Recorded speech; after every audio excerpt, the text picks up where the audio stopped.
Hello अनि नमस्कार। आज म तपाईहरुको सामु एउटा सानो भिडियो शेयर गर्न गइरहेको छु। जुन भिडियो तपाईहरुलाई उपयोगी बन्नेछ भन्ने आशा लिएको छु।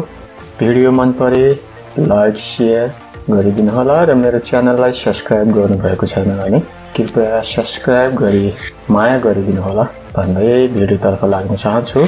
आउनुहोस् भिडियोतर्फ लागौं।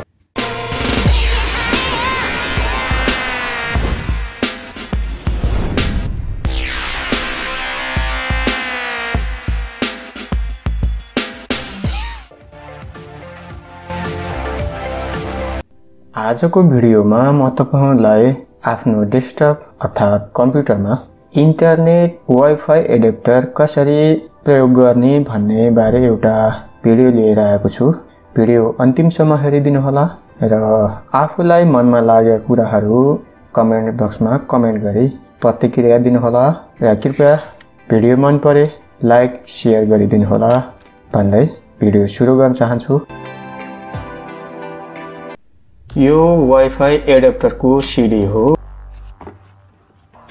अनि यो चाहिँ वाइफाई यूएसबी वाइफाई एडाप्टरको क्याटलग, जसमा विभिन्न किसिमका जानकारीहरू दिएको हुन्छ।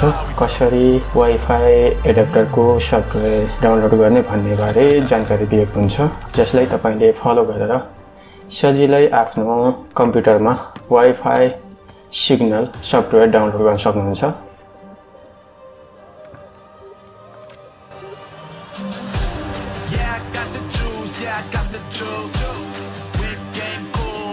यो वाइफाई यूएसबी एडाप्टर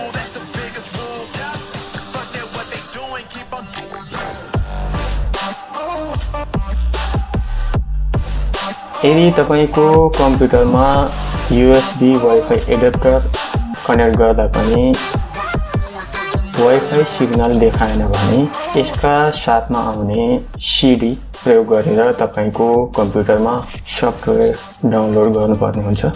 जुन प्रोसेस चाहिँ एकदम सजिलो छ। एउटा सामान्य कम्प्युटर सम्बन्धी जानकारी भएको मानिसले पनि त्यहाँ भने बमोजिम कार्य गर्दै गयो भने पनि वाइफाई सिग्नल सफ्टवेयर डाउनलोड गर्न सक्नेछ।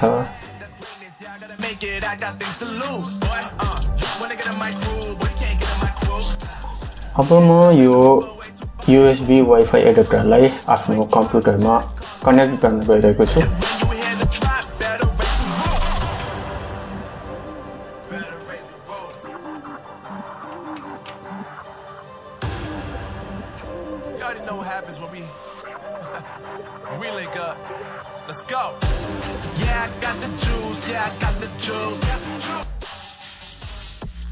वाइफाई एडाप्टरको साथमा आएको सिडीलाई कम्प्युटरमा इन्सर्ट गर्दैछु।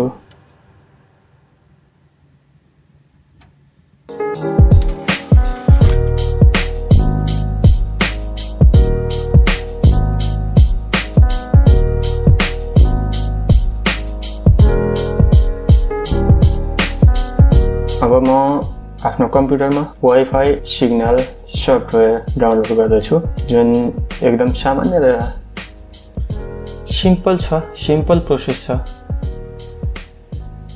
कति साथीहरूलाई थाहा होला, तर कति साथीहरूलाई अहिले पनि तारको प्रयोग गरिराख्नु भएको छ होला। उहाँहरूलाई सानो जानकारी होस् भन्ने विचारले मैले आज यो भिडियो बनाउने कोसिस गरेको छु।